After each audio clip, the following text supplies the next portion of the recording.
Olá pessoal! Hoje é nosso terceiro vídeo e vamos resolver 4 questões sobre o tema de cronograma. Vamos lá. Primeira questão. Qual premissa ou restrição é considerada durante o processo de estimar as durações das atividades? Opção A, o tempo que cada atividade leva. B, performance e habilidade dos recursos. C, sequenciamento lógico das atividades. Opção D, todas as anteriores. Leva alguns segundinhos para responder. Ok, vamos lá. Qual é o foco da questão aqui? Estamos falando sobre premissas e restrições. Ok. Mas premissas e restrições em qual momento? No momento de estimar a duração das atividades. Ok, vamos lá. Só para a gente voltar. O que são premissas? Premissas são coisas que você, por conhecimento prévio, por ter experiência, você assume que é verdade. Enquanto que as restrições são coisas que você tem plena certeza que são verdade. São questões de limites de tempo, limites, parâmetros legais e tudo mais. A premissa você acredita que é verdade. Por exemplo, você está indo para um certo local e você está usando o aplicativo Waze, por exemplo. E o Waze fala que você vai sair de casa às 6 horas e vai chegar lá às 7h10. Há uma grande probabilidade disso acontecer, você pode chegar às 7h15, 7h20, tudo depende do que for acontecer, né? Pode ter uma eventualidade. Então isso é uma premissa, você acredita que aquilo vai acontecer daquela forma, porque o Waze tipicamente acerta. Então, o que são premissas de restrições aqui? Quando você estima a duração das atividades. Vamos lá, as opções que ele te dá aqui é o tempo que cada atividade leva. Bem, o tempo que cada atividade leva, basicamente, é a duração. E a duração é exatamente o nome do processo. Eu estou estimando a duração das atividades. Exatamente como estimar o tempo que você vai levar para poder chegar num certo local. Você, pelo próprio Waze e por experiência de fazer aquele percurso anteriormente, você pode dizer que pode levar 15 a 20 minutos. Mas alguma coisa pode acontecer e pode levar um pouco mais ou um pouco menos. Ou seja, o tempo que você leva para fazer alguma coisa é uma premissa. Ou seja, essa sim é uma premissa que você considera quando está estimando a duração das atividades. Opção B. A opção B fala sobre performance e habilidade de recursos. Nesse exemplo do tempo que o Waze leva, se o seu carro ele leva mais ou menos tempo para poder fazer aquele percurso. Eu sei que o meu carro ele vai levar mais ou menos 15 minutos para fazer esse percurso num dia de domingo. Então isso também é uma premissa, porque você está baseado na performance, dizendo que seu carro sempre fez isso, mas se em um dado momento você acaba tendo alguma complicação com o carro e ele não tem a performance esperada, isso complica. Você não é uma restrição, isso é uma premissa. Você acredita que ele vai ter um bom funcionamento. Ele está em bom estado e vai estar em bom funcionamento. Então, essa aqui também é uma premissa. Então, a A é uma premissa, a B é uma premissa. E agora a questão é, eu já sei que é uma premissa, mas ele é considerado na hora de estimar a duração das atividades? Sim, ele é utilizado. Por quê? Porque eu estou dizendo que o meu funcionário, vamos falar assim, o meu pedreiro coloca uma fiada de tijolo a cada 1 hora. Eu sei que essa é a performance dele. Porém, um pedreiro novo, ele está colocando 2 fiadas a 1 hora. Então, eu tenho que fazer o cálculo de acordo com a equipe que eu tenho. Se eu posso utilizar o pedreiro antigo ou o pedreiro novo para poder fazer aquele projeto, executar aquele projeto para mim. Isso depende, isso vai influenciar demais no meu cronograma. Se eu posso executar o trabalho mais rápido ou de uma maneira um pouco mais lenta. Opção C. Sequenciamento lógico das atividades. O sequenciamento lógico das atividades, muitas vezes, é relacionado à questão técnica, de que uma coisa tem que ser feita antes da outra. Vamos manter o exemplo da parede, por exemplo. Eu preciso que a parede esteja erguida para poder fazer o emboço. Eu preciso que o emboço esteja feito para poder fazer a massa fina. Eu preciso que a massa fina esteja feita para poder fazer a pintura.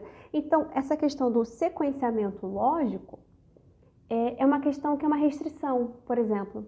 Esse sequenciamento lógico, ele é justamente as atividades que eu tenho que fazer, mais a questão das esperas, por exemplo. O concreto, é sabido que o concreto leva 21 dias para poder curar 100%. Então, em algumas situações, ou então, o que acaba acontecendo muitas vezes quando se faz a estrutura, o ideal é se esperar 21 dias para poder aquele concreto realmente curar e ter a resistência necessária, para então seguir com a próxima etapa. Então, esse é o sequenciamento lógico, que é uma restrição, e como ele restringe a questão de tempo, por exemplo, preciso esperar 21 dias para a próxima etapa, para o concreto curar, ele sim é uma questão, é uma restrição que vai limitar o meu cronograma. Então, também é considerado quando eu tenho que estimar a duração das atividades.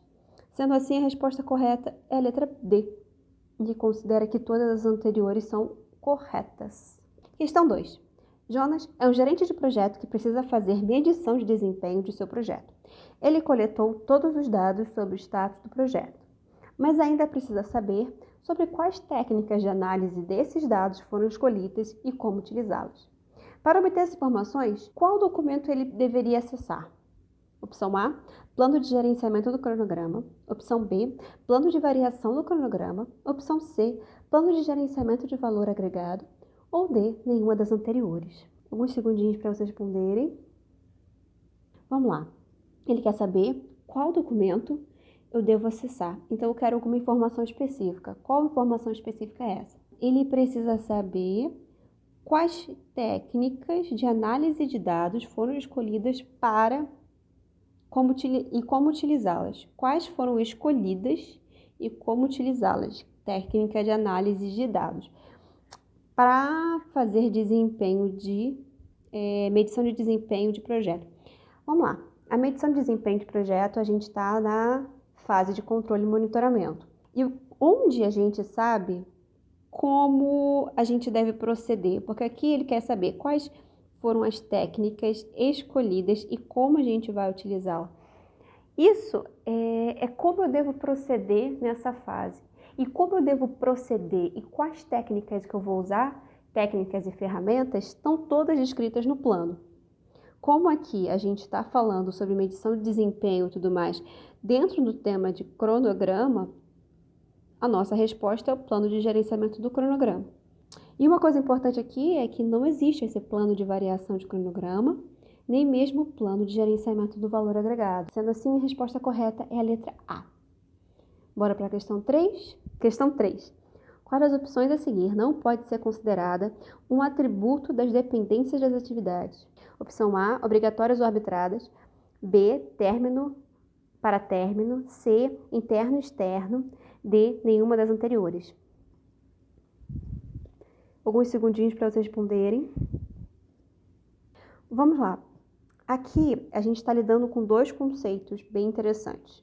Quando você tem duas atividades, por exemplo, vamos lá. Dependência das atividades são o seguinte. Eu tenho uma atividade A, eu tenho a atividade B. A dependência mais comum é a atividade B só pode iniciar depois do fim da atividade A, sendo assim uma relação término-início. As dependências são término-início, término-término, início-início e início-término, que são essas conexões aqui que eu mostrei para vocês. Agora, o atributo dessas conexões é o que leva essas conexões a existirem. Sendo assim, seriam algumas premissas ou restrições que iriam definir se a relação entre as atividades é término, início, término, término, início, início, início, término. Sendo assim, os atributos são 4.